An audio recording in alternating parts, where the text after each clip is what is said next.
ரவீந்திர ஜடேஜா மொத்த கதையை மாத்திட்டாரு இப்ப. ரவீந்திர ஜடேஜா நான் ஆர்ஆருக்குலாம் போமாட்டேன். வீட்லயே வேணா உட்கார்ந்திருப்பேன் சும்மா. ஆனா ஆர்ஆருக்கு போமாட்டேங்கிற மாரி இப்ப கேம மாத்தி விட்டுருக்காப்ல. என்ன ட்விஸ்ட் நடந்திருக்குது அப்படின்றத பார்ப்போம். Boys and girls my dear sky from Bala.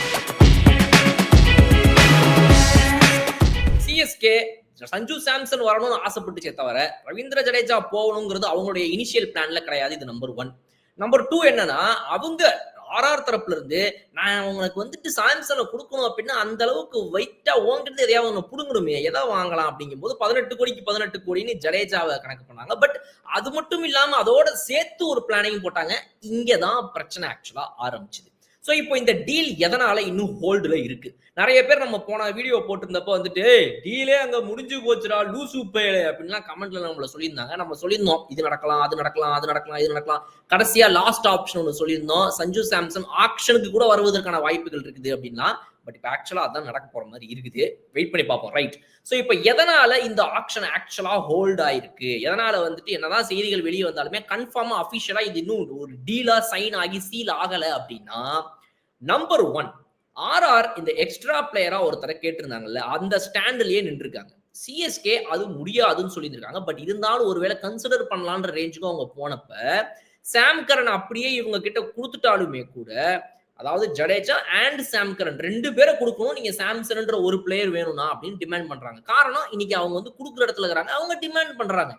உனக்கு வேணுமா, இப்போ ஒரு கேப்டன்சி மீட்டில் ஒரு சஞ்சு சாம்சன் வேணும்ல, நான் அநியாயமா தான் கேட்பேன், எனக்கு 2 பிளேயரை கொடு அப்படின்ற மாதிரி. 18 கோடி ரூபா பிளேயர் ஒன்று, அது இல்லாம எனக்கு ஒரு சாம் கரனையும் கொடுன்னு இவங்க கேட்டுருக்காங்க.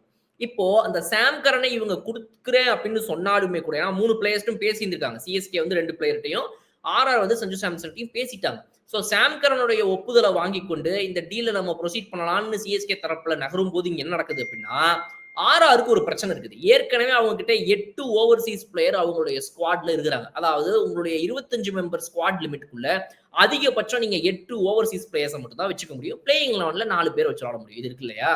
ஸோ அப்ப அப்படி பார்க்கும்போது ஏற்கனவே அவங்க கிட்ட 8 பேர் இருக்கிறாங்க. அவங்க 25 ஃபுல் பண்ணல, 22 தான் வச்சிருக்காங்க. பட் ஆனா ஒரு இந்தியன் பிளேயரை எக்ஸ்ட்ராவா கூட நீங்க இப்போ கொண்டு வரதுக்கு வாய்ப்புகள் இருக்குது. ஆனா அவங்கனால வந்துட்டு இப்போ ஒரு ஃபாரின் பிளேயரை உள்ள கொண்டு வர முடியாது. சாம் கரனை வந்து எக்ஸ்ட்ராவா கொண்டு வருவதற்கு ஒரு பிரச்சனை இருக்குது. ஸோ சஞ்சு சாம்சன் அனுப்பிட்டு ரவீந்திர ஜடேஜா மட்டும்தான் இந்த டீல் இப்போவே க்ளோஸ். அதுக்கு வேற ஏதாவது பிரச்சனைகள் இருக்குதான்றது அது அடுத்த விஷயம். ஆனா சஞ்சு சாம்சனுக்கு பதிலாக ரவீந்திர ஜடேஜா பிளஸ் நீங்க இன்னொரு இந்தியன் பிளேயரை கேட்டிருந்தா கூட இங்க என்ன நடந்திருக்கும் தெரியாது. ஆனா நீங்க ஒரு ஓவர்சீஸ் பிளேயர் ஆகிய சாம் கரனை கேட்டனால 2 பேரை அனுப்பும் போது இந்தியனுக்கு எக்ஸ்சேஞ்ச் ஆயிருது. நான் எக்ஸ்ட்ரா வந்து இந்த ஓவர்சீஸ் பிளேயர் சாம் கரனு 9வது ஓவர்சீஸ் பிளேயரா ஆர்ஆருடைய ஸ்குவாட்ல இப்ப சேர்ந்துருவாரு. அதுதான் பிரச்சனை.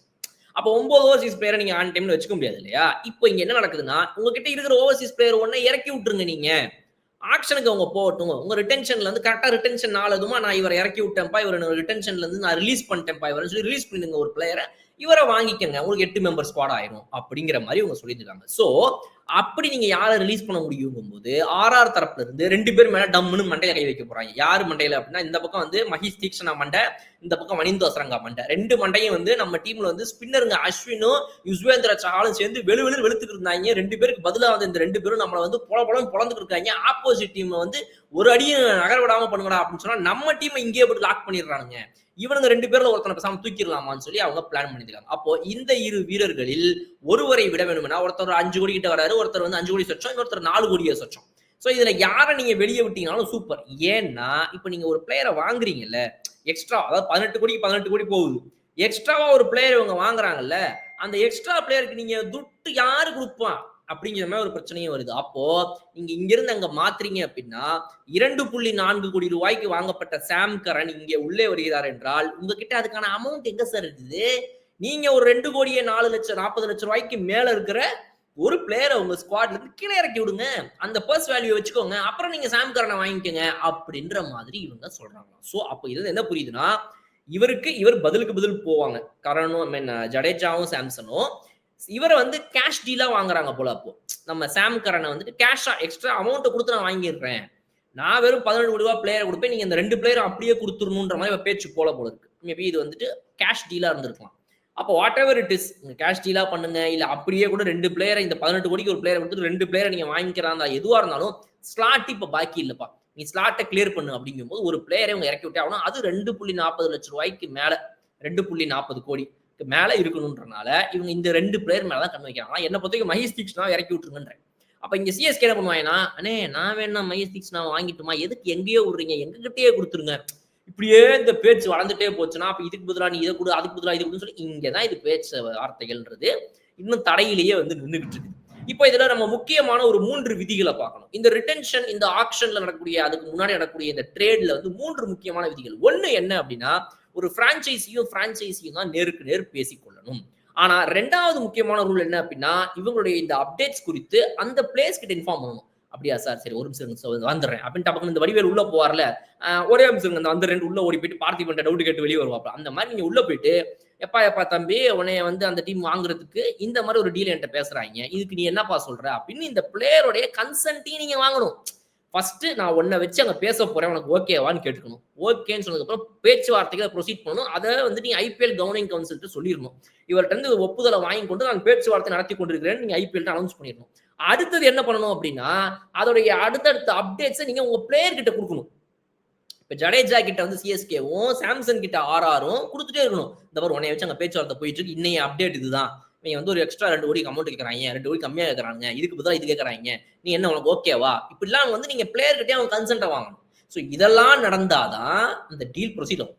3வது முக்கிய ரூல் என்ன அப்படின்னா, இதெல்லாம் நடந்து கடைசியில அந்த பிளேயரு இல்லைங்க நீங்க பேச்சுவார்த்தை நடத்துறதுக்கு என்னுடைய ஒப்புதலை நான் கொடுத்தேன், பட் இது என்னமோ சரிப்பட்டு வரல, இந்த டீல் வேணாம், நான் இதுல விளைவிக்கிறேங்க, எனக்கு இந்த டீல்ல விருப்பம் கிடையாதுங்க, என் டீம் உங்களை உங்க டீம்ல வச்சுக்கிறீங்களா, என்னைய வச்சுக்கோங்க, எனக்கு அந்த டீமுக்கு போக விருப்பம் இல்லைங்க, நீங்க சொல்ற இந்த டீல்ல வந்து எனக்கு அவங்க கொடுக்குற அமௌண்ட் செட் ஆகல, இல்லை எனக்கு அந்த டீம் பிடிக்கல, நீங்க சொல்றதெல்லாம் வச்சு பார்க்கும்போது எனக்கு ஏதோ ஒன்று இருக்குது, எனக்கு வேணாம் அப்படின்ற அந்த காலை அந்த பிளேயரினால் எடுக்க முடியும். அது சாம்சனா இருந்தாலும் சரி, ஜடேஜாவா இருந்தாலும் சரி. இதைத்தான் நம்ம நேத்து வீடியோல லாஸ்ட் பாயிண்டா சொல்லியிருந்தோம். 7வது பாயிண்ட், இந்த கேமே மொத்தமா மாறுவதற்கு எங்க வாய்ப்பு இருக்குன்னா, சஞ்சு சாம்சன் நான் சிஎஸ்கேக்கு வரேன்னு அவங்க கிட்ட அன்அஃபிஷியலா பேச்சுவார்த்தையை வச்சுட்டேன் மாப்ள, நான் இப்ப ஆக்ஷனுக்கு இறங்கிடுறேன்டா அப்படின்னு ஒரு முடிவு அவர் எடுத்தாருன்னா, ஆக்ஷனுக்கு அவர் வந்து இறங்கிடுவாரு, டீம் விட்டு ரிலீஸ் பண்ண வச்சு, நான் உங்க டீம் என்ன ரிலீஸ் பண்ணிருங்க அப்படின்னு சொல்லிட்டு ரிலீஸ் பண்ண வச்சு ஒரு ஆக்ஷனுக்குள்ள குதிச்சிருவாருன்னு சொல்லி நம்ம சொல்லியிருந்தோம். அது நடப்பதற்கான வாய்ப்புகள் இப்ப இன்னும் அலைவா இருக்குதுன்றது நம்ம புரிஞ்சுக்கலாம். ஏன் அப்படின்னா, இது கேஷ் டீலும் ஆக மாட்டேங்குது, எக்ஸ்சேஞ்சும் ஆக மாட்டேங்குது, ட்ரேடிங் என்ன பண்ணலாம் அப்படின்னு யோசிச்சுட்டே இருக்கும்போது இப்படி ஒரு யோசனை வரதான் செய்யும் ஒரு பிளேயருக்கு. ஸோ எனக்கு தெரிஞ்சு சஞ்சு சாம்சன் வெளிவதற்கான வாய்ப்புகள் இன்னுமே இருக்கிறது. ரவீந்திர ஜடேஜா ரொம்ப ஸ்ட்ராங்கா அவரோட சைட்ல இருந்து சொல்லியிருந்திருக்காரு சில விஷயங்கள் அப்படின்னு வெளியே வருது. அது எந்த அளவுக்கு உண்மைன்றது எனக்கு தெரியல. அதை பத்தி நம்ம இது நியூஸ்ல சொல்றாங்க, நிறைய இடங்களை நானும் பார்த்தேன். அதாவது ஜடேஜா வந்து கேப்டன்சி எனக்கு கொடுங்க, கேப்டன்சி இருந்தா நான் வருவேன்லாம் சொன்ன மாதிரி. பட் அந்த டிமாண்டை பத்தின செய்திகள், தகவல்கள் எனக்கு இது வரைக்கும் அந்த மாதிரி எதுவும் தெரியல. பட் அப்படி பார்க்கும்போது ஜடேஜா ஒருவேளை கேப்டன்சி டிமாண்ட் பண்ற ஆளான்னு கேட்டீங்கன்னா, அவர் ஏற்கனவே எப்பா ஆள விடுங்க, நான் ஒரு பிளேயரா இருந்துட்டு போயிட்டான், சிஎஸ்கேலயே கேப்டன்சி வேணாம்னு சொன்னவர். பட் அது ஒரு 3 வருஷத்துக்கு முன்னாடி. ஒரே விஷயத்துக்கு என்ன வாய்ப்பு இருக்குது அப்படின்னா, லாஸ்டா இந்த டீல் நடக்கல, அவங்க வந்து ஒரு பிளேயரை ரிலீஸ் பண்ண முடியல, ஒருவேளை வந்து மஹேஷ் தீக்ஷனாவை ரிலீஸ் பண்ணி வாங்கிட்டாங்கன்னா ஓகே, இதை தீக்ஷனாவே யாரையும் ரிலீஸ் பண்ண முடியல, என்னால சாம் கரனை வாங்க முடியல, அப்ப எனக்கு இந்த டீலே வேணான்னு ஒருவேளை இது கேன்சல் ஆயிடுச்சு, இல்ல வந்து ஜடேஜாவையும் சாம்சனையும் மட்டும் மாத்திக்கலான்னு டீல் ஓகே ஆயிடுச்சு அப்படின்னா ரைட். ஆகவில்லை என்றால் லாஸ்ட் ஆப்ஷனா ஒருவேளை சஞ்சு சாம்சன் அங்கேயே தொடர்வதற்கு வாய்ப்புகள் கம்மி என்னும் பட்சத்தில், அவருக்கு அங்க விருப்பம் இல்லைங்க, எனக்கு இந்த பிரான்சைஸில் நல்லா தான் இருந்தேன், பட் இப்போ ரியன் பராக் வச்சு ரொம்ப ஆடுறானுங்க, என்னை விட்டுருங்க அப்படின்னு சொல்லி அவர் இறங்கிட்டாருன்னா ஆப்ஷன் வந்துருவார். அப்ப ஜடேஜாவை இவங்க ரிலீஸ் பண்ணணுன்ற அவசியம் இப்ப இருக்காது. ஏன்னா ஜடேஜாவை அவங்க கேட்டாங்க, ஆர்ஆர் கேட்டாங்க, எனக்கு கொடுத்துருங்க அப்படின்னு சொல்லி.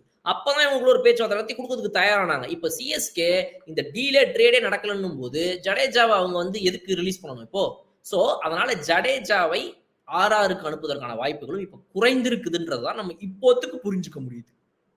இது மேபி நாளை காலையில மாறலாம், என்ன வேணா நடக்கலாம், வெயிட் பண்ணி பார்ப்போம். இந்த ட்ரேட் சிஎஸ்கே அண்ட் ஆர்ஆர் நடுவில் இருக்கிற இந்த ட்ரேட் என்ன நடக்க போகுது, அடுத்தடுத்த அப்டேட்ஸ் அப்படின்றத அடுத்தடுத்த வீடியோக்களை நம்ம தொடர்ந்து பேசிக்கொண்டே இருப்போம். இன்னொரு சூப்பரான வீடியோ நான் வந்து பார்க்குறேன். அது வரை விடைபெறுது உங்கள் பாலா. Okay bye.